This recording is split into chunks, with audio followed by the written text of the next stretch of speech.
has accused Karen Read of striking her boyfriend, Boston police officer John O'Keefe, with her car after a night of drinking and leaving him in the snow to die. The defense is saying, as they said in their opening statement, that Karen Read was framed and this is all a cover up. It's been a busy morning now at the morning break of day 13 of the Commonwealth versus Karen Read. The morning started out with the defense putting on the record again their objection over the court allowing Allison McCabe to get into a brief, and it was fairly brief, testimony about suffering any harassment online or in connection with this case, things that have been said in connection with this case. She started to talk about her and about Colin Albert, but that was objected to and then shut down by the court. It was fairly brief. The defense made their motion saying that it was prejudicial to their case and made a thorough record about why they don't believe they opened the door for that information to come in. We are now partway through the cross-examination of Colin Albert, and the defense is arguing that the prosecution has opened the door for two what look like Snapchat videos. They could be Instagram videos, but two videos that seem to come from social media. We don't know where because they never said. In the cross-examination of Colin Albert, the defense brought in a photo that is not marked in evidence, but was shown to Colin Albert as part of his cross-examination, where he is the ring bearer at the wedding of Trooper Proctor's sister. He said about some 10 years ago. And again, I don't think it goes to anything this witness has done wrong, but it goes again to how closely connected these families are and how interwoven Trooper Proctor is with everyone involved or connected to the location of 34 Fairview, which is a huge problem for this investigation because it seems that Trooper Proctor should not be investigating this case at all. But I think that's one of the things in this case that's actually fairly clear. How he ended up investigating the case, less clear to me. Then we got into photos of Colin Albert from an event. It's unclear what type of event, but that was from February 26th, where he very clearly has scraped the top of his knuckles and they look like they are scabbed over and healing. When asked what happened, and mind you, throughout Colin Albert's testimony, he does not know, he does not remember, he does not recall. He very clearly recalls that he had slipped on some ice and had something in his left hand. And then when he fell with his right hand, he fell on the tops of his knuckles. And that is how he stopped himself from falling. And that is how he scratched the tops of his knuckles, which is just one of the oddest things I have ever heard. It just doesn't make any sense at all that the tops of his knuckles are scabbed over because he caught himself on a driveway fist first and didn't do any other damage to his knuckles, his wrist, and they weren't split. They are scraped. They are scabbed over, not split knuckles, scabbed. Then it comes up that at a hearing, and it seems like this was during the federal grand jury, he was questioned about the fact that when he showed up to that federal grand jury in July of 2023, that he had scraped or split knuckles at that hearing and was asked about it at that hearing. So then the defense started to ask how often he fights. And he's like, I've never been in a fight in my life. And that started a colloquy of, you've never been in a fight in your life. And that's where we got into the knuckles. And he's like, well, I've punched a bag, but I've never boxed. And then the jury was excused and we got into a voir dire. Again, a process where the witness is questioned outside the presence of the jury to see what evidence will be allowed in or kept out. After the witness is questioned about it and was confronted with those two videos that seem to have come from social media, though nobody has made clear which social media, where he is telling someone to pull up because he's going to beat their ass.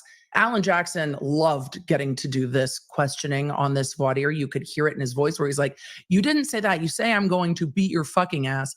It seemed that the videos were directed at Advantage, which this witness described as a club hockey team.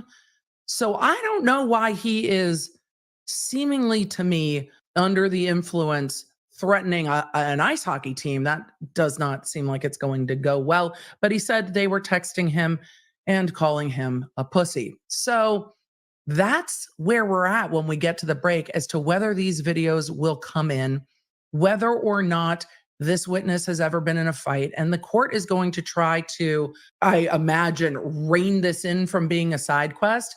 But if this witness is leaving the impression that he has never been in a fight in his life, which is what he said on the stand, but at least 2 occasions he has knuckles that are clearly scabbed over on only his right hand, then can he be impeached on that, saying, okay, but in this video, you're clearly threatening people to be in a fight and you're telling me you've never been in a fight?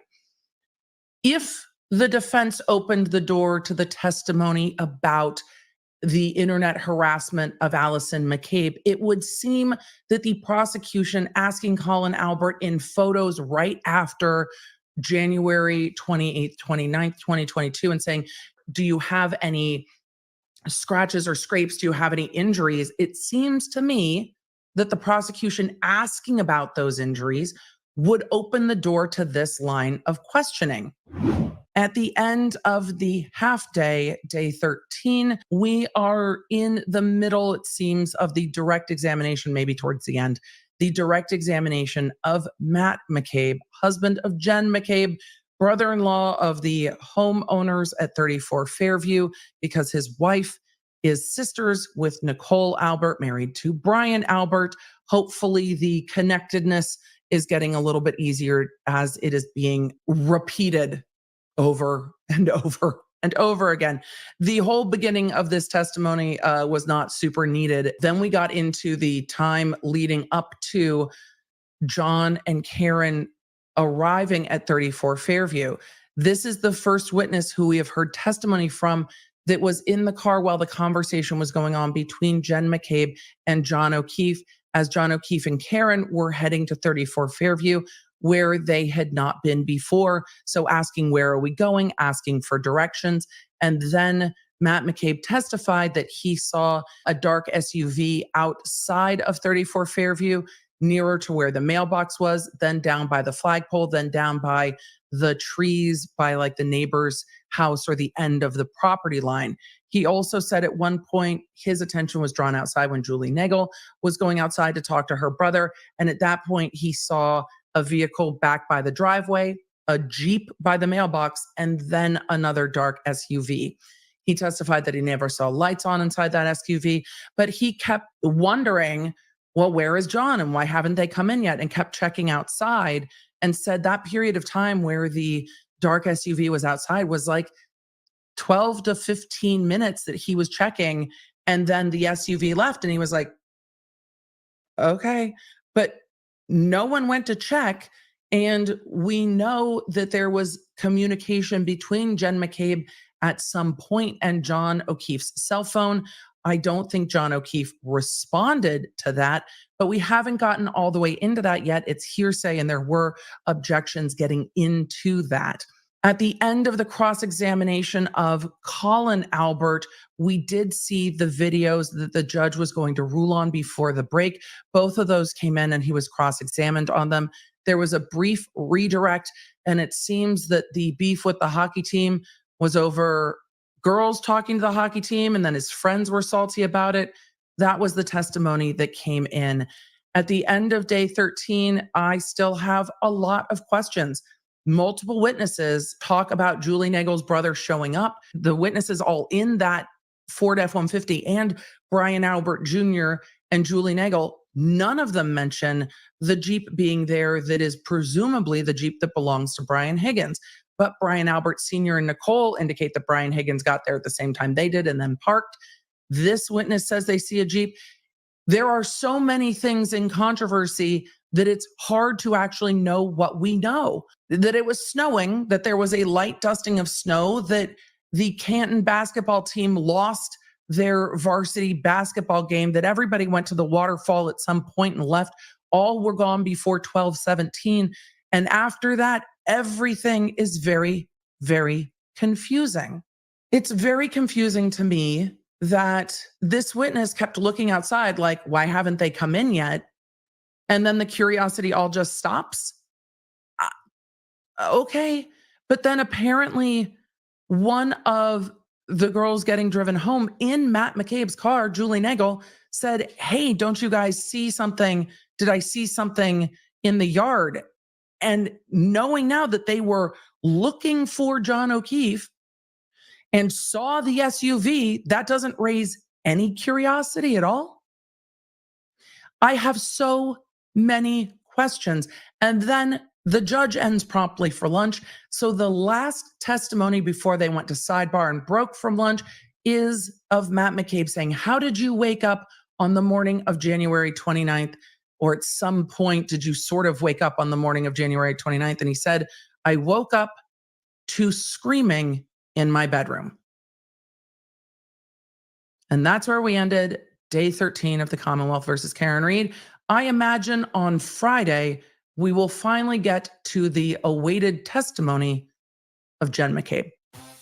For deep dives into the stories that I covered here, you can find them on my YouTube channel.